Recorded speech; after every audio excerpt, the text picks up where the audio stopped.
Dummies. Dummies. Welcome back into the Warzone Sports Network. I am one of your hosts, Tony Tucker, and I'm joined by Joe Morley. As you can see, Raider Pride, Raider Nation all over his shirt. We are going to be getting into that. We're going to be getting into some other news around the NFL and maybe around other parts in the sports world. If you're new to Sports Dummies and you're listening on the audio version, please consider subscribing, rating, sharing it with a friend. On YouTube is where the live comments will be. Head on over there and subscribe, and you can get in on the action during a live show. We appreciate your time. This is a safe space for you to say dumb things about your favorite teams, players, sports conversations, trying to keep it positive and have some fun. Joe Morley, how you doing? I'm doing good, Tony. Derek Carr staying in Vegas for at least the next couple of years. They gave him a new deal today. We'll talk about that. Some people are mad. Some people are happy. I'm happy about it, Tony, because I always like Derek Carr, and you know that. But well-deserved contract, and we'll get into that. But Raider Nation, you should be happy. Yeah, I have many thoughts. No, simply Dab. We are just getting started. What do you got going on? Any thoughts on the Carr contract? Any nuts and bolts thoughts? Yes, you're here on time for once. You're always on time. Whenever you're here, you are always on time. Simply Dab. Again, I think you're in England, London, somewhere over there. Started off hot in here. Going to get Joe Morley all fired up. You want to just start with the Derek Carr contract and conversation? Do you want to get your feelings out about this, Joe? Might as well, right? Might as well. Yeah. So Derek Carr, the contract extension came out this morning. Woke me up. Derek Carr signed his new deal. He was up early on the West Coast, and it's a contract extension. So he signed under this year, and then they add 3 more years onto this year, making a total of 4 years that he's going to stay in Vegas. But the extension's 3 years, $121 million. So overall, if you go with the new extension and the 3 years, they'll say it's 40 years. If you go over the 4 years, it's going to be $35 million average, right? So what's the going rate for a new quarterback this year, Tony, or the top quarterbacks? Well, Aaron Rodgers making 50. So you got to think he wanted to make a team-friendly deal. He did. They did add. So I don't know. They're calling it a contract extension, but I'm kind of weirded out by it, Tony, because basically it's a new deal because they're saying that they added $3.9 million onto his money this year. So he got a $3.9 million raise this year. Only $25 million is guaranteed in the whole contract. In the whole contract, only $25 million is guaranteed. Yeah, see, okay, I have so many thoughts about this. One, I want to get it clear. I hate the Raiders. I don't like the Raiders at all, but I like Derek Carr, the human being. I thought that what he did and all the things he said last year, and even this year, I was watching before we came on, and Derek Carr's like, I told my agent I only want to be a Raider, and if I couldn't be a Raider, I'm going to be playing golf. Am I supposed to believe that you were actually going to contemplate retirement at like 30 years old? I'm not buying that, but I like the way it sounds. Now, everybody always does this thing, and I was texting back and forth with you and Mike where they go, is Derek Carr a top 10 quarterback? My thing is, quarterbacks are constantly the levels being upgraded every quarter of the football season. So like every 4 games, there can be a massive shift. Now, there are certain quarterbacks who constantly stay in that top 10. But those final 3-4 spots of the top 10, they always seem to be revolving throughout the year. And what I said to Joe was the problem with Derek Carr is that he's never consistently stayed in the top 10 with his play. Like putting it back to back to back for a full season. Last year was probably the closest other than the season where he suffered the injury. But Derek Carr should be getting the same kind of money as these other quarterbacks based on this fact. Everybody goes, well, even if he isn't a top 10 quarterback, he's the number one quarterback available to the Raiders. Like, everybody goes, well, he's not better than Kyler Murray. He's not better than Josh Allen, Tom Brady, Aaron Rodgers, Russ. None of those quarterbacks are available. So you can't. He's the number one quarterback available to this team, which makes him worth that kind of money, because you have to at least be in the conversation at quarterback to be in the conversation for the Super Bowl. So, like, when I go online, I go on Twitter, and people are going nuts. Like, he's overpaid, he's whatever. No, he's not. Because if you didn't pay him, are you starting over with a rookie? Are you trading for Jimmy G? Like, that doesn't bring you any closer to the Super Bowl. Trading for Baker Mayfield, that doesn't bring you any closer to the Super Bowl. So, like, he's the number one option. He's in the conversation for top 10, top 12 QBs. Then it's fine. Is he as good as Justin Herbert? Not on the best day of his best life in his best moment. It's not close. But for the Raiders, he's fine. But nobody's asking him to be as good as Justin Herbert. What I'm asking is, does he deserve the money that he's getting right now? And yes, $35 million to $40 million range is where he's at. That's where Kirk Cousins at. That's where Jared Goff's at. That's where some of these other Jimmy G was making $29 million last year. So he's right there where he's getting paid. He didn't come in here and go, he wasn't Christian Kirk and go of the quarterback conversation and go, I want this kind of money. I want to be the top paid quarterback. No, he went in there, took the average deal, took the friendly deal. And like I said, Tony, by the time this contract actually kicks in, this contract extension, so Derek Carr, before this contract extension, was the number 14th paid quarterback in the league, 14th overall paid. He moves up to number 6 with this new deal. But by the time this new extension, by the time this time next year, he'll probably move back to 8 or 9. So that's I consider that a good team-friendly deal. He wanted to stay with Davante Adams. The Raiders do have some outs in this deal that, you know, it's good for them and bad for Derek Carr. But if he does end up not being good, or because this is what let's break it down. He's the longest tenured quarterback in the AFC right now. No other quarterback has started more for their team longer than Derek Carr has. Now that Big Ben's gone, so he deserves the longevity, though, right? He's been relatively healthy the whole time, except for that one year where he was on the MVP route. He got hurt that year. And he goes out there and balls out. Never had weapons, but always had a positive attitude, right? That's the one good thing about Derek Carr that you're going to get. You're going to get the positive attitude.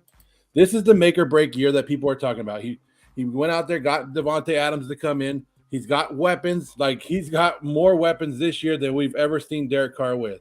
So if he doesn't, and now he's getting paid, so he has nothing to really go and hang his hat on. Like, he's getting paid. He has weapons. Now this is the time to perform. So if he doesn't perform, the Raiders have their outs in the contract as well. It's not like when they went out there and go, hey, here's $256 million guaranteed, even though you're a trouble case. He's not that. So this is a way better contract than I've seen this offseason. It's so crazy when you talk about the guarantee, because we look at what Watson got and you see how desperate that organization is to get people there. And then they don't give guaranteed money to Derek Carr, and they say that he's overpaid and he's not getting nearly the amount of guaranteed money. You just went out and you gave up your first and second round picks for Davante Adams. There's no way that you're getting rid of Derek Carr. He's the one constant of this team, and he's probably been the best, most consistent player. Like, there's been flashes of Darren Waller being really great, but Max Crosby, I think that he will be great, but it's really been like, what, maybe 20, 25 games of him being sort of a dominant player. It's good. You have to keep some form of consistency, you know, like this. And this is also a head coach. I was joking about this with you. He traded up for Tim Tebow. Like, that's the coach you guys have right now. So like, I think him showing like, you know what, maybe I shouldn't try to outsmart the system, and I have somebody here that is really good, even if he's not my number one desire. I should be happy I landed in a spot with a professional grown-up at the position who's not trying to bankrupt our organization or be like, I'm holding out, going to his social media and tearing stuff down. Like, I'm disgruntled. I want to make $58 million a year. Like, it's not. I think it's good for you guys. And depending on how you rank your top 10 quarterbacks, everybody's different. You could make the argument that Derek Carr's right there at the number 9, number 10, depending on your ranking. If not, he's top 12 in the league. So And we joke about the drafting of Tim Tebow, and it's funny because he did do that. But you know what? He also won a playoff game with Tim Tebow, so it don't matter, right? Yeah, I think he might have actually been fired in that season, Maybe. right? Wasn't that the I don't season know he who got did it, fired? Or maybe it was the next season after. Maybe it was season 3 that Tebow got to take over and went on his run. I don't remember. But All I know, it's a good deal, Tony. it And is like Simply Dab saying right here, and this is exactly what I'm saying. Herb, Burrow, Murray, Lamar Jackson, all going to get new contracts pretty soon, and that Carr deal is going to go. And I think this is a great point by Dab. It's like, yes, all of these people, like you said, all these players are going to get huge paydays. If not, even if Lamar plays on the franchise tag for QB, I'm not sure what that is, but it'll probably be in that neighborhood or more, because it's an average of the top 5 at the position, and you now have multiple people getting paid over $45 million a year. So like Lamar Jackson plays on a franchise tag at whatever, $44 million, which puts him above that. So there's a lot of comparisons to like, is Dak overpaid? And Simply Dab has another comment up here. I think everybody's fallen in love with this idea of, you got to try and you have a Super Bowl window when you get a good QB on a rookie contract, right? Like Patrick Mahomes did it, and Russell Wilson did it, and maybe Ben back in the day did it. Like, but when you look at these teams outside of Mahomes' magic, it's really like a defensive. It's more of a defensive thing than it is an offensive thing. And that's why I'm so excited about what we did, because you have to have a defense at least top 7, 8 to be winning. Yeah. You don't have to have the number 1 defense. You got to have, the 2000 Buccaneers. Was it 2000 when they slapped around the Raiders? Or 2002? 2002. Yeah. 2002. Yeah, there we go. But if you look, like, everybody makes a big deal about Tom Brady taking that pay cut. Tom Brady's never been the top paid quarterback in the league. He's always taken the cut. So when somebody, they always talk about those rookie deals, they're not talking about don't get paid. They're not talking about your quarterback not getting paid.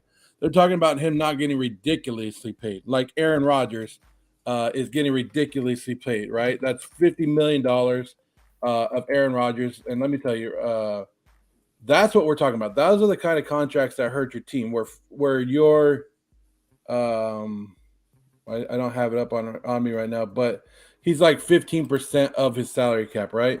Yeah. Where Tom Brady's like 9%. That's what we're talking about. Tom Brady's still getting paid. He's just not getting paid top dollars. He's still making $30 million. So don't get it wrong that you can't you can't pay your quarterback and win a Super Bowl. You could pay your quarterback, you just don't pay him outrageous prices. You don't pay him like $15 million more than the next guy, because that's a top wide receiver or something that you could have had. That's sort of funny. Did you see there's already like speculation by some people that Tua's kind of on the clock, because I think Brady's playing on the final year of his contract in Tampa, and it could be a very interesting place for him to go play with Tyreek and Jalen Waddle and Mike Gesicki and whatever else. I was just like, wow, that is. But how long? Okay, now let's move on. Let's move on to that, because that's an interesting thing that's been floating around right now too, is the Tom Brady Miami stuff. Is it the last? No, I can look it up right now. Is it the last year of his contract? It is. So it is the last year. But did you see that all that stuff about Tom Brady was supposed to, when he retired, he was supposed to become a minority owner of the Miami Dolphins. Then somehow they were going to rework it where he was going to play quarterback. And at that point, they were going to have other players come in, and he was going to, it was going to be a big deal. But the same day that he was going to do that, the same day he retired is the same day the Brian Flores things came out. So now they're blaming Bill Belichick, saying that Belichick knew all that stuff and decided to text Brian Flores all this stuff and blew it all up. So I don't know. How long can Brady play, Tony? He's 45 years old. Like, do I really think he's going to finish this season and be like, all right, let me go on to Miami? Come on. So I think all these things are interesting. I keep reading more about the conspiracy fallouts and stuff like that. Okay, I see you in the comments here, taking shots at your Dallas Cowboys ownership, and then coming hard over here at Herbert. Leave us out. Maybe I was bragging about him too much earlier. The Tom Brady situation it's interesting because like you don't know how much longer he wants to play, but I've seen no indication that he can't play. Like I do think, however, now that there's certain things that have to be there, I think you need more weapons and you need a better offensive line because he definitely is not in the business of getting hit or taking hits until it's crunch time. Like towards the end of the season, you start seeing him hang on to the ball a little bit more to early on, like he just takes the checkdowns or throws the ball away and just plays like survival football because at 45, he realizes he's not going to rebound from standing in the pocket that extra second and just taking it on the chin. When I look at the situation like this, if I could have Tom Brady be a part of my organization and my options are questionable, whether I'm going to give Tua $250 million or Tom Brady, it's a no-brainer. I want him. I want his family involved with my organization. Like, it's a good thing. I think there's even some ties of Stephen Ross and Brady, and like Brady used to golf with Trump, and they're all like, all rich guys in that Florida area and own massive amounts of property and want to become billionaires and do world domination. So like, I feel a bit stronger, even though I don't know for a fact that Brady forced out Arians and that was like, hey, I am coming back. And when I come back, I don't want him at coach. I don't want him in the quarterback room. I don't want him like around me type of a situation. Yeah. And that's a whole different story that I think we talked about, but Tom Brady has earned the right to do whatever he wants to do. I mean, I have that feeling that one day because legends always die on the field, right, Tony? They always play an extra year longer than they're supposed to, and we always see them die on the field. But like you said, Tom Brady has not shown that indication. We thought a couple of years ago that he was. He came back and proved us all wrong. So, I mean, my only thing is, but like you said, it's Tua versus Tom Brady, and I'm with you on that. I back you on that all day because I'm not a Tua supporter. You're not a Tua supporter. We've all seen it. And maybe Tua goes out and proves us wrong. But if you had to pick between Tua and Tom Brady, of course you're going to pick Tom Brady. Tua is like the bottom 5 of the league, in my opinion, or bottom 7 of the league. And you put Tom Brady in that new offense that's supposed to be a legit contender. Yeah, of course you're going to do that. But how much do you pay him? How many years do you give him? And it's going to have to be one-on-one. And then what happens if Tom Brady is that old man? At least he's already in Florida and can retire, right?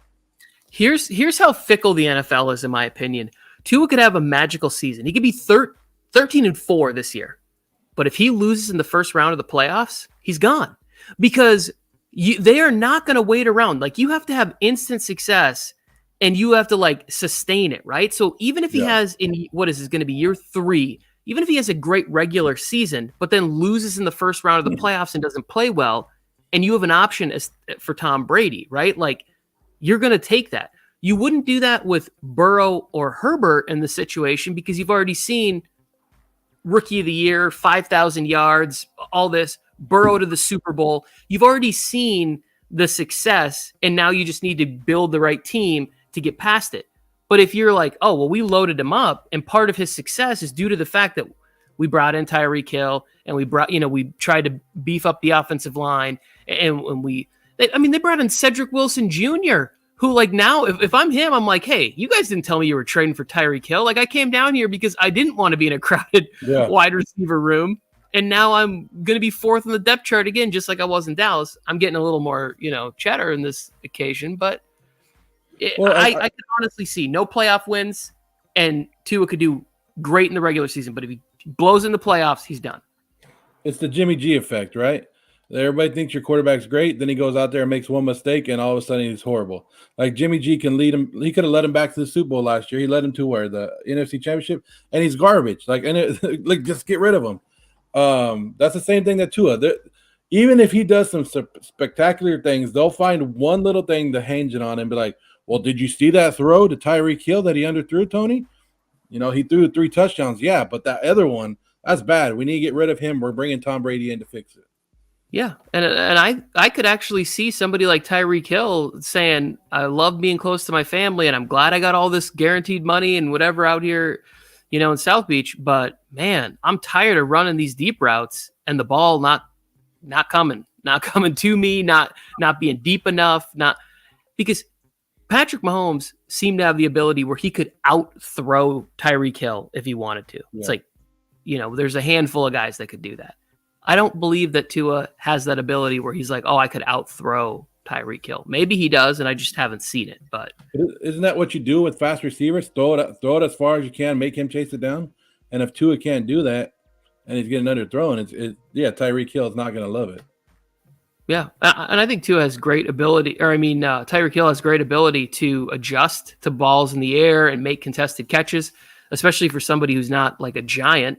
But I don't think that he necessarily wants to do that. He likes the easy ones. He likes to be able to throw up the deuce when he's running to the end zone. Deuces.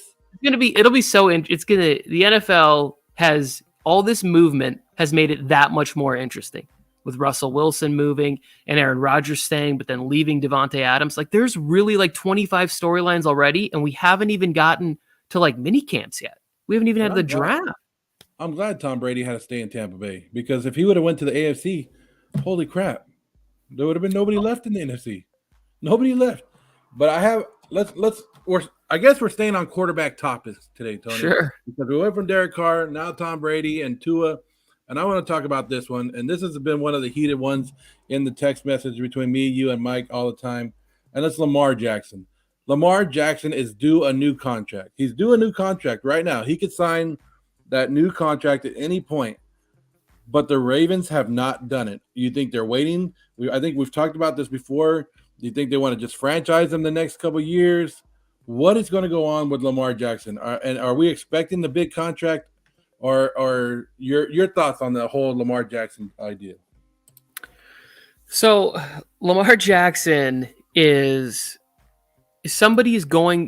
The argument is that you think nobody's going to pay him, right? Or at least the Ravens aren't going to pay him. And my thing is somebody's going to give Lamar Jackson money, because the talent pool at quarterback is not nearly as deep as we think it is, right? Like, I could go right now off the top of my head and say Daniel Jones, Jameis Winston, even Tua, Drew Lock. Like, there is probably even more than I'm Jared Goff. Like, if your option is Lamar Jackson or fill in the blank of that bottom, even the bottom 10, you're picking Lamar Jackson. And if Lamar Jackson says, yeah, I'm coming, I'll come play for you, but I want 3 years, $150 million fully guaranteed, you're probably going to take that chance to try and capture what we've seen Lamar Jackson do. Barring some sort of like horrific hip injury or, like torn ligaments in his knee or something like that, the upside of bringing in like a 29-year-old, 28-year-old Lamar Jackson and trying to capture something over a 3-year guarantee is too enticing when your other option has never even sniffed MVP level quarterback play.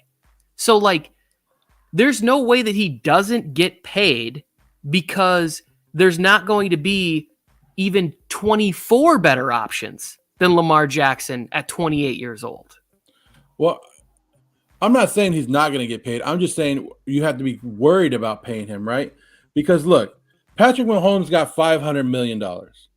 Then you have Deshaun Watson, who got $250 million, right? And Lamar Jackson's agent is sitting there going, I'm somewhere in between Deshaun Watson and Patrick Mahomes. That's where he has to come from, right? That's where you would think that his agent would come from. Do I think he's somewhere in between there? No. Me personally, no. So I'm looking at Lamar Jackson, and I'm like, the history of quarterbacks, of running quarterbacks and mobile quarterbacks like this, how long do they last in the league? So I'm looking at it as a general manager type thing. And then that Lamar Jackson is going to come to you and want to be a top, and like you just said, you believe he's a top 6 quarterback in the league, right? You believe he's up in that range. So he's going to say, I want top 6 money, and he's going to want a big deal, Tony. He's not going to take the Derek Carr 3-year deal. He's not going to take the Kirk Cousins 1-year deal. He's going to want to get paid. And so that's 5 years, 6-year deal. So at 20, what is he right now? 25 years old. Maybe you go through this year on the last contract and you do it at 26. So at 26 years old, you're looking to pay a running quarterback, a mobile quarterback, till he's 33, 32, 33 years old, and he's going to want that 45 to 50, which he might even want to come break the bank, right, and make even more than that. So are you willing? That's what I'm asking. That's the main question that I'm getting around Lamar. Is he worth that much money? Because if Lamar Jackson came up to me, and I'm the general manager of the Baltimore Ravens, and he goes, "I'm willing to take the same deal that Derek Carr just signed, 3 years, 121 million, make it all guaranteed." I do that all day. I'll sign him to 3 years, all day, 120, 40 million a year. But when you start getting into the $50 million range, that's where I'm like, I like you, Lamar, but I don't like you that much. You're thinking of it as just one person. And I do agree with you, Joe. There are several coaches and teams who probably could use him as an upgrade that think the same way as you. But there's going to be another 5 or 6 teams that think more like Cleveland and Jimmy Haslett. And they say, oh, we don't care. We'll take the risk. What do you want? We will give it to you. You can come here. We will build an offense around you. And I agree with Simply Dab. Like, I think Mike McDaniel with him in the backfield, all like adding that speed to that offense too, and the running scheme that he's probably going to be implementing over there, like in Miami, that was similar. Watch out. Like it would be crazy. Like that's why my expectations for Trey Lance are so high. It's not necessarily because I think he's so great. I just like him in that offense with Kyle Shanahan. I think that's a great pairing, those two players together, because I saw what Shanahan was able to do with a healthy RG3. So like, and I think that Trey Lance is a bigger and he's more built for that style. But like, just to stay focused on Lamar Jackson, you mean to tell me that let's say they don't franchise tag him and they go, hey, you're free to test the market next year. Because they're saying that like they've picked up the 5th-year option on Lamar Jackson. He's technically can be a free agent next year, and they can franchise tag him for 2 years. But let's say they don't. Now you think that he's going to hit the open market. Let's say the Saints don't have a quarterback next year. The Seahawks don't have a quarterback next year. Let's say that the Arizona Cardinals are sick of Kyler Murray, and they go, you know what? We have an offense that can already incorporate a mobile quarterback. Let's trade Kyler for a bunch of picks, and let's bring in Lamar Jackson. Like, there will be teams that will say, oh, yeah, we'll give you money. Because here's the other thing. Lamar Jackson isn't a malcontent. He's not getting in trouble off the field. He's all about football. He's trying to get better. So, like, your risk versus reward mindset is definitely something that we should think about. But also the bonus side is so great. I know that there would be minimum 6 teams that will be in line for Lamar Jackson service. Any GM that needs like his job's in jeopardy, he's going to be like, I'm going to put my money on Lamar Jackson. Of course they're going to do that. Like that means he's going to a franchise that needs a quarterback that's hurting and not doing well, right? Where in Baltimore, they've been a great franchise for the last couple of years, and they already know they can make this risk and keep going and doing what they want. I'm just saying, since Lamar Jackson's MVP year, that second year, right, his stats haven't been better than they have, Tony. That year, he threw 36 touchdowns, right? He only threw 6 interceptions. But since then, Tony, he's thrown 36, 42 touchdowns since then. So 36 in 1 year, 42 the next 2 years. His touchdowns are down. His rushing stats, which were a big part of his game, right? The running game is a big part of his game, where he did 12,000, over 12,000 yards in that season. He's only got 17 the last 2. His rushing are coming down. He had 700 last year. You saw the injuries coming up last year. And that's where you worry about. Like that's what I'm worried. I'm just seeing the whole big picture. I'm not saying I wouldn't take him as a quarterback, but I wouldn't take him for 5 years. I wouldn't take him for 6 years. I wouldn't even take him for 4 years, Tony. 3 years is my max on Lamar Jackson. It's so crazy because you'll sit up here and be like, I love Mitch Trubisky, his mobility and his athleticism. Mitch Trubisky isn't better than Lamar Jackson at anything. And you love Mitch Trubisky. And the same injury risk is there if he's running around and using his mobility. for him to But get banked. I'm not paying Mitchell Trubisky $50 million. Yeah, but your upside with Trubisky it's not even in the same like stratus. It's not like I don't have the words to explain the difference that your team is with Lamar Jackson as opposed to Mitch Trubisky. Tony, Mitchell Trubisky, 57 games played. Lamar Jackson, 58 games played. Yeah. Both of them have 64.1% completion. Okay. Mitchell Trubisky has 1,000 more yards, almost 2,000 more yards. And they're both about the same right there. I mean, if you're going to pay somebody $50 million or pay somebody, what is Mitchell Trubisky making? Yeah. 20? How are those rushing stats looking? You just went over the passing, right? So when I give Lamar that 50, do the rushing numbers not come with it? Yeah, you'd have to get the rushing numbers with it. Okay. So that's what I want. I want that. I want that player on my team. And if it's a 4 or 5, I agree. I'm not trying to give Lamar Jackson 10 years because that's why Lamar, Kyler Murray, all those guys, they're further out of the top 5 for me, like on a who I would like to start my franchise around, right? Like if you told me I got to have a quarterback, there's probably guys I'm going to put in front of them because of the risk for injury and the style that they play. But even we see the coaches up there in Buffalo are saying, hey, man, we got to figure out how to get Josh Allen to be a little bit more of a traditional quarterback, but we don't really want to pull all that aggressiveness and his athletic ability away from him because just look at what happens. Running backs can barely make it to their second contract. Christian McCaffrey might be like a $3 million running back. And like 2 years ago, you would have thought, oh, I would trade anything for CMC. Yeah. I want him on my team. He's out there all the time. And now back-to-back injury-plagued seasons. Saquon Barkley, when he was drafted, you would think, oh, man, I want Saquon. Not even going to make it to a second contract. So, like, with the quarterback, similar things happen. And then you still have to find ways to elevate your ability to process from the pocket. Because that is where great quarterbacks get jewelry. Is their ability to process from the pocket. Like if Joe Burrow's Super Bowl last year would have been, if he would have been in year 5 or 6, I think that he probably wins that game. Like I think he probably hangs.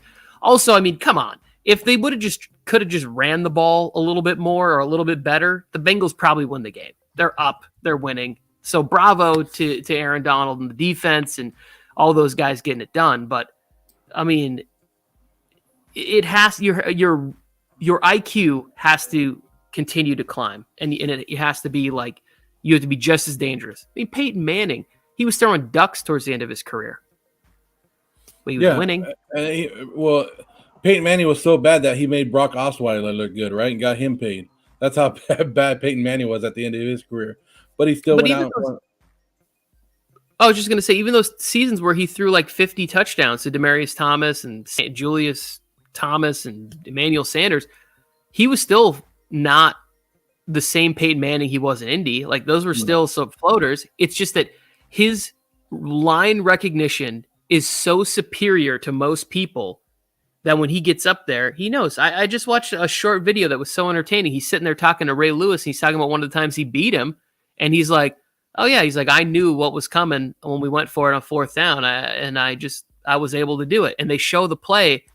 And it looks like my son threw the ball. The ball's just like doing this over to the receiver, over to Dallas Clark. It's just wobbling in the air, and then it gets to the receiver. I'm like, this is one of the greatest quarterbacks of all time, and that throw looks like I threw it left-handed with about a 6-pack in my system. It was rough.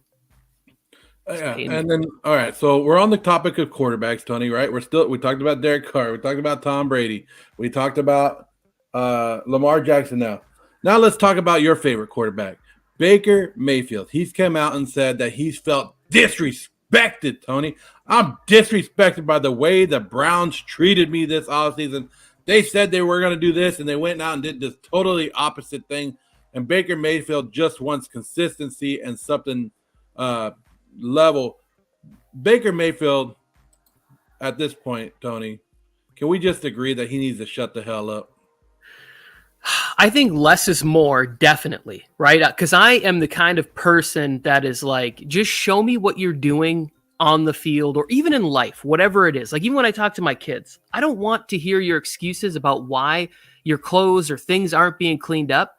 I just want to open your door and realize that it's taken care of. Like, you can show me so much more by your actions than you can with your lip service. I think that he's been quiet for so long, and in his mind, he's been quiet for so long. Yeah. And he's on Twitter and he sees what all these people are saying about him. And so he's like, well, I have to do a podcast about this. No, you don't. Why don't you do a podcast about like unusual smoked meats that you had on vacation? You don't need to talk about your situation. What you need to do is put out video of you working and showing how much ability you still have. Show yourself working out like physically and that the shoulder is back and you're ready to go, because the draft is coming up. And I believe that there are teams where this could be an upgrade, or teams that could be saying like, hey, we'll take him for a year. We'll take on, we'd love to have him as our insurance policy. Matthew Stafford is a little bit older, right? The Buccaneers, their situation is they do have Tom Brady, but he's older, right? Like, you know, maybe there's another team that's like a contender that goes, hey, we would love to have him as our insurance policy here, knowing that he's not going to compete for the job. But getting on the camera and talking about it, it's like, Baker, I agree with you. You weren't treated well, but it's the Browns. It's what they do. Like you have won. I saw a stat this morning. He's won 29 games since he got there. And the 7 years prior, they won 29 games in like those 7 to 10 or whatever years before that. Like, he's been good. He's one game under 500. He battled through injury. He felt like he's done everything that he was supposed to do, and he's not being rewarded for it. Unfortunately, it's just how business works. Like, you don't always get everything you want. There are thousands of things in my life that I was like, I deserve this. I want this. And it's like, I guess not. I guess somebody else was better for the job, or, you know, like somebody else worked harder. It's unfortunate. I wish they could play it. They had Keeping Up with the Tuckers before the Keeping Up with the Kardashians, but they just were better looking, I guess. They said my ass was a little flat. I was personally offended. I thought it was ample. I thought it had an ample backside, but apparently the networks thought I was a little light in the derriere. My only thing is, Baker Mayfield, did you just realize that you're in the NFL now? Did you just realize that? Like, this is the business that you're in. They don't care what you did for them last year. They don't care what you did the week before. It's what have you done for me lately, and you haven't done crap. And if they can improve, they improve. Deshaun Watson is considered by many to be a better quarterback than Baker Mayfield. So they improved. Of course they went out there. There's so many other quarterbacks out there that were in the same situation as him. Tua, the Miami Dolphins, we're talking about it. Matt Ryan, after at the end of the day made his move to Indianapolis. But when they were talking to Deshaun Watson, you didn't hear anything out of these guys. Tua probably has been the most disrespected quarterback of any quarterback in the NFL. We just disrespected him 20 minutes ago on the show, Tony, talking about Tua. But he doesn't come out and be like, I feel disrespected. I don't like what the Dolphins are doing. They're always looking to upgrade, because Tua knows he has to go out there and perform. And that's what Baker needs to do. Now, Baker needs to shut his mouth so he can go to Seattle or go to Carolina or go to New York, the Giants. I don't know, one of these other teams that are going to take a chance on him as a backup. And he needs to realize, like, hey, you're going to get that fresh start, but you're going to start as a backup, but they're going to look at you as the future because you're still young. Baker, you've done good. You did good on the Browns, and that's going to push you to your second contract, your second team. But just shut up and play. Just realize that the NFL is dirty, and and just like we said on Tua or Jimmy G, they're gonna find something on you that they don't like, and they're gonna push it on you, and they're gonna make you look like the bad guy, and they're gonna move on, because at the end of the day, their franchise is still around, and you're the one hurting. He didn't say anything we don't know, Joe. It wasn't like, do you feel disrespected? And we were all like sitting on the edge of our seats like, oh, we know you felt disrespected. We felt disrespected for you if we've supported you as fans. Like, I felt disrespected for him, but I get it. It's there. Look at what Sam Darnold said when he got a chance to put a microphone in front of his face. I still believe I can compete in this league and I'm going to get a shot somewhere. Now, of those two, which approach would you rather have come and compete for your job? If you are Brian Dable and you're saying, hey, Sam Darnold might be out there and I'm not sure what we have, but why doesn't he just come here? He's also kind of big. He's kind of got a little Josh Allen to his game or whatever. Don't get me twisted, people. He's not Josh Allen, but like, what's the difference? The difference is I like the kind of player that Sam Darnold is off the field, on the mic, as opposed to what Baker is. And with Baker, it's like, it's fun while it's winning and it's humming, but when it's bad, it is tough to watch because it's like you're attracting unnecessary bad attention to yourself right now. And I love it. As a fan, I watched it and I was like, what is this guy doing? And I was laughing. I'm like, yeah, I agree. I just wouldn't say any of it. Like, none of it's necessary, Baker. None of it. Yeah, just play it, Baker. Baker, get off the Browns. Make sure you get off the Browns, but don't do enough to ruin it where your next team is questioning what you're going to do when you come in. That's all I got to say. But like you said, there's some good teams out there, Tampa Bay and Los Angeles, the Rams, that might be like, hey, come on over, but you're going to ruin it because they don't want that media attention either. Think about teams like the Falcons, right? The Seahawks. Like, these teams are in the NFC. It's bad. We don't know what the rest of their free agents gonna be like for Atlanta. We look at that team and it's pretty devoid of talent. Like, when you look at it, you're like, man, there's a lot of holes here. But maybe he goes and competes with Marcus Mariota, and all of a sudden it's like, well, Baker's the guy. Maybe Baker wins 8-9 games, and all of a sudden it's a bigger deal. There's a lot of options out there, but I think you get more options if you're quiet. How dare you? Marcus Mariota is the best quarterback in the NFC right now. There's nobody going down there and taking his job in Atlanta. He is going to ball out.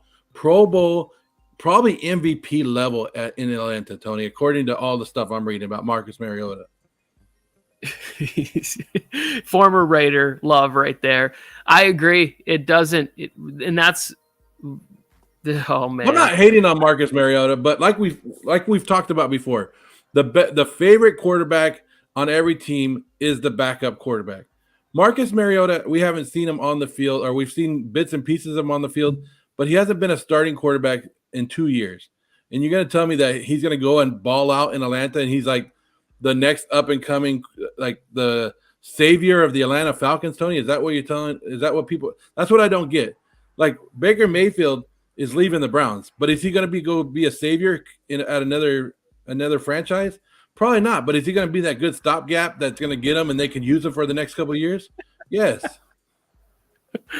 No, I'm laughing at Simply Dab here. Easton Stick. Come on, Stick. Yeah. Right. MVP of the XFL in 2023. So, speaking about that, Tony, those are the last two things I want to talk to you about today. Okay. The XFL starting up. I sent you the list of all the new coaches that they're going to have. Rod Woodson, Wade Phillips making his return. Who else was on that list? Bob Stoops. Hines Ward is my favorite. Terrell Buckley, former Packer. I'm blanking on the names, but it's a good list of 8 coaches that are going to get a shot to be head coaches. Yeah. So I like Hines Ward. You like Hines Ward, but I think out of all those coaches, the two that should stick out and should have a better first year would be Bob Stoops and Wade Phillips, because they have the experience, right? The other ones, we want to see what Hines Ward can do because he was a great player. We want to see what Buckley does. I don't really care about Rod Woodson, even though he was a former Raider. I can let him do his own thing. But the XFL looks like they're putting together more names, they're going after the more NFL guys. Where the USFL, which starts this weekend, some of their coaches, I'm like, who's that? And then another thing that the USFL is doing is they're playing in a centralized location. All the games will be played in one stadium, one weekend, and they're not doing it like where we're going to fly to LA. We're not doing that. XFL is thinking about, they don't know if they're going to do that. Do you think that it's better to have their own fan base or one centralized location for a new league starting up? So when you're starting up these new leagues, I think names do help, but I think more so what's going to be important is how good is your social media team? Are you going to get in there and have some moments that go viral and put you on the map? And I think that's more important than having a coach on the sidelines with a big name. Like, you need big name players is more important than big name coaches. For the USFL, I like this idea of a centralized location, and I wouldn't even be opposed to it traveling.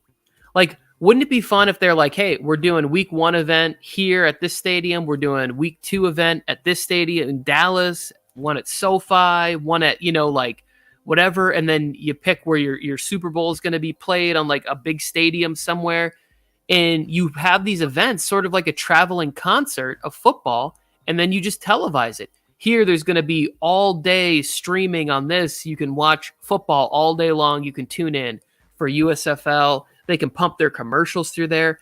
I think the idea is good for it to be in one spot because you can sell tickets to it as an all-day event.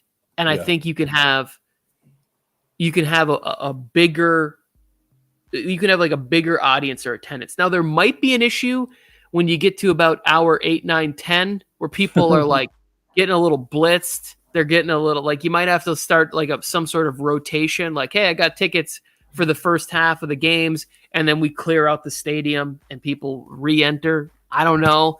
But I like the idea of it being sort of like an all-day concert type of a deal. Like, why not? It'd be fun. Here's what made the XFL great the last time that I did it. The first time they came out, I was still in school, and it wasn't that cool. It was cool to watch, but I wasn't into it as much. Now it came out when I was an adult, but it got killed by COVID. The good thing about XFL, Tony, is you and I hate. You're a Charger fan, I'm a Raider fan, so we don't have that passion. On Sundays, we're rooting against each other, right? Well, when the XFL comes out and they make a new team and they go, we're making the Los Angeles Wildcats. Well, you and I are going to come together and we're going to be like, hey, we're now Wildcat fans, right? And now we have something in common, and now we can go to those games. Where if they go, hey, you root for the LA Wildcats, but we're going to play the game in Tennessee, is it going to be that much? Or are we really going to root for them that much? Probably not. But if they go, hey, the games are at the small stadium in LA where they had them the last couple of years, I think it was called the StubHub. It's changed now. I think it's Dignity Health. But say they go there, I'm going to say, hey, Tony, what are you doing this weekend? Let's go down to this game and check it out. And you and I are going to be more invested in the team than if it was played at another location. That's just my opinion. Well, I get what you're saying, but the problem is that football is more fun. Any sport is more fun when there's fans involved, and you got to have them. In LA, we already have trouble selling out for NFL professional teams, right? Like, could you imagine the XFL? Like, it's not going to be any better. So my thing is like, yeah, you might be able to get a couple of like, football crazy folks like us to a game, but you're not going to get enough for it to be compelling.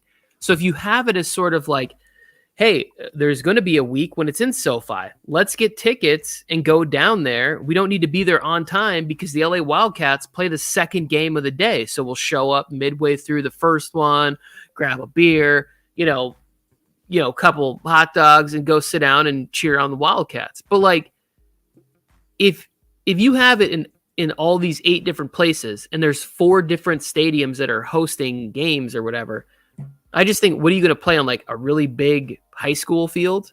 Like what are you playing on where the fans are actually going to make a difference in the game? Yeah, I agree. But here's one thing that we do get out of these leagues, Tony, is sometimes they try these new rules or these new camera angles. That's where a lot of the camera angles came from the original XFL that are now in the NFL. So I don't know if you've seen some of the stuff that the XFL is trying out this year. So the XF or the USFL, which is starting this week, you could do the double lateral, which is like throw it before the line of scrimmage and then throw it again. Have you seen that? You could do it twice. Yeah, I think this rule is fun. I don't want it in the NFL because I don't know. It becomes it's like too much of a circus. I'm sure at some point I would embrace it. And this is probably me with like where I can really start to feel my age kick in, where I'm Yeah. like, I don't like it. Like it just seems too sort of circusy for me. Like it would be like if the NBA was like, hey, we need a 4-point shot. I'd be like, no, you don't. No, please All don't right. put So some. they're going to experiment with no onside kick. I believe you get the ball at the 25, and if you cross midfield or something, you get a first down, or you start from there, something like that. So there's no onside kick. It's just like a one play to get like 20 yards, and if you get it, then you get the play. You get the ball. Oh, so you get like a free play to start off type of a thing? Yeah. So instead of like an onside kick, it'd be like one play, first or fourth and 20 or whatever it is, and if you convert it, you get to keep the ball and keep going. So after you score a touchdown, your offense then gets to come out and then you get a chance to keep the ball, sort of like a make it take it situation? Yes. Wow, that's interesting. Okay. I So don't again, I don't want it. Teams can choose to convert a 1, 4th, and 12th play from the 33-yard line. If they get 12 yards, they keep the ball. If they come up short, the opponent gets the ball. So if you come up short, you're going to get the ball at the 33. So if you only get 10 yards, that your opponent's taking that ball at the 43-yard line. But you can still kick it, right? Is that the deal? Or you can give them the ball at their own 25 type of a situation? It says option, so I'm going to guess you can still kick onside. Because that would be weird if it was like that. They also have the 3-point try, Tony. You can go for 1, 2, or 3 at the end of it. The 3-point will be at the 10-yard line. So you have to get a conversion from the 10-yard line.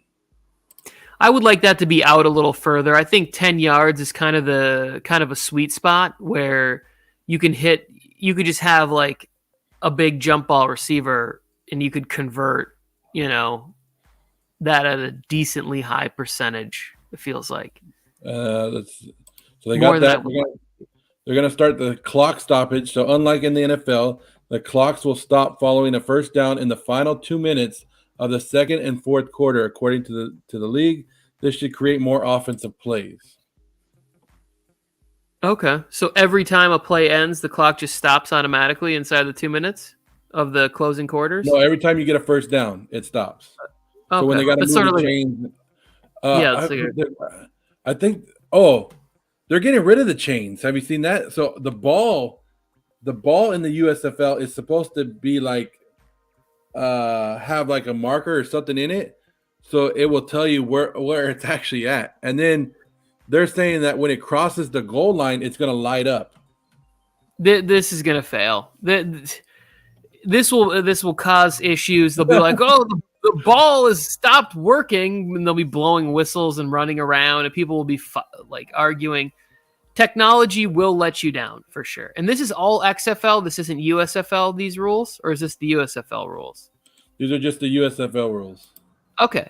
It's fun. I'm going to tune in on Saturday and put it on and watch a little bit and see what's going on. I don't have a team like you and Mike, obviously, but I'm all for it. I like New Orleans, and Jake just told me yesterday he's going with the Michigan Panthers. There we go. I might go with Jake on the Michigan Panthers. Let's go. Michigan or pride over here. Either way, Tony, it's football in the springtime, and it's something to kill our Sundays, right? Or kill our weekends with sports. Yeah, I'm sure my wife will be thrilled about that. But, I'll just watch it on my phone and pretend like I'm doing something important when I'm clearly almost never doing anything important unless it's taking care of my family. We got a couple minutes left over here. Do you want to get to some non-football related discussions? I do have a thing. I don't know if you've seen this, Tony. Yeah. In baseball, you probably remember D. Gordon. D. Gordon is the former Dodger. He's played in the Marlins, the Seattle. He's moved around. Well, D. Gordon changed his name. It's now Gordon-Strange or Strange-Gordon, whatever it is. But this is not the first time we see it. With baseball players with long names like that, they do these players dirty, Tony. Like, me and you have normal names where it's like a couple 6 letters. It fits on our back right there. Well, these long names, like D. Gordon's name now goes like this. It starts at his lower back, goes all the way up, and goes back to his lower back. That's disrespectful. Yeah. Can baseball figure out a way to put these names on the jersey and make them actually look better than they are? Well, they want it to be readable. I remember there was like who was the catcher, the Boston, Saltalamacchia, the catcher for Boston, Jared Saltalamacchia. There were some guys with longer names or hyphenated names. Did he take his wife's name or like what is he? Why is he? I don't know. He changes his name all the time. Like, huh? Is he still in the major leagues? Yeah, actually, yesterday, if you look it up, there's a highlight of him pitching because his team got blown out, and he threw the ball and he hit the batter, and the batter just falls down. He's like, "Oh, he got hurt." It was like a 56-mile-per-hour pitch. So he actually pitched yesterday. That is fun. I did not know D. Gordon. I had him on a fantasy baseball team a long time ago, and he stole a bunch of bases for me. I think he might have been with the Cubs at that point. Cubs or Dodgers? I forget. One of the two. But D. Gordon, I mean, it's not going to look better. Like, it's not meant to look pretty. It's meant to be, like, readable. You know, like, you need to be able to decipher the name. Because they could, obviously, shrink the font, and you could have, like, a super hyphenated name. It'd be fine. But they just seem to have only one size font, and then they can't run it across there because then it would be like it would wrap around and start coming around their chest. It would just be like across the front, and just say Ainge, like the end, Gordon, Ainge, like wrapped around. I'm curious. I'm more curious as to why the name change occurred, as opposed to like, did he reconnect with like a long lost father and want to pay homage? Did he take his wife's name and hyphenate his name? Like, does he have like a company he's trying to promote that's called like Gordon Strange Brewing Company or something? Like, why now? What happened there? That I don't know. I can't answer that. But yeah, it's weird. I don't like it, Tony. All right. One last question before we leave, Tony. Ready for this? Because I know that you and I are about the same age, and we probably did the same thing. Video games, Tony. If you went to an arcade right now, and there's two, they're sitting right next to each other, NBA Jam or NFL Blitz, which one are you playing first? He's on fire. He's heating up. I'm fully going NBA Jam, no question. That was my game. I don't even know if I really played NFL Blitz. I don't even know. But I'm going NBA Jam. How about you? My buddy has it in his garage. He has the combo, NBA Jam / NFL Blitz. So it's great that he has both of them. And you met him. His name's Poncho. You met him. Oh, Poncho! Well, next time we have a Christmas party, we'll go over and I'll dominate him in NBA Jam. I actually thought about getting the NBA Jam arcade game for my garage, all set up out here for fun and games. I want to talk about one non-football thing, and we can play the music out on this. The NBA playoffs are starting up, and I'm a big Jason Tatum fan, although I don't like the Celtics. And the Celtics played their tails off. They move up into second place, and for that reward, they get Kyrie Irving and Kevin Durant in the first round of the NBA playoffs. And I was like, what a slap in the face to all your hard work. I do believe that the Celtics are going to be victorious in this series, but it's going to be a long, hard-fought battle, and I think it makes it harder for them to advance going forward. I'm going to go with my prediction for the NBA Finals to be boring as all boring can be. Phoenix Suns playing. Okay, I'll take the Suns. The Philadelphia 76ers in the NBA Finals. That's my NBA Finals. But wait, where's the Lakers at? Where them Lakers at? The Lakers are on vacation. The Lakers are trying to figure out how to trade Russ. The Lakers have enough issues right now that we don't need to be heckled. I thought it was in Russ. In Russ, we trust. We trust. Oh man, love Mr. Westbrook. I'm gonna love him even more on the Indiana Pacers next year. That's it for Sports Dummies.